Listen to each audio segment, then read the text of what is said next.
আপনাকে কি করে ভালো না বাসি ইয়া রাসূলুল্লাহ।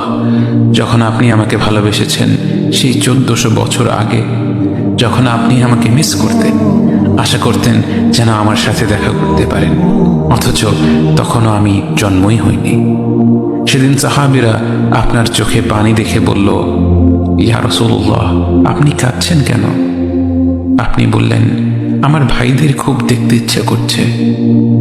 সাহাবীরা বললেন, আমরা কি আপনার ভাই নই ইয়া রাসূলুল্লাহ? আপনি বললেন, না, তোমরা আমার সাহাবী। আমার ভাই হলো তারা যারা আমার পরে আসবে এবং আমাকে কখনো না দেখেও তারা আমাকে বিশ্বাস করবে।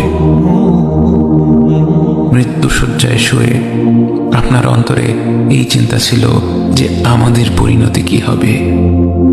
উম্মতি উম্মতি বলতে বলতে আপনি আপনার রবের নিকট ফিরে গিয়েছেন।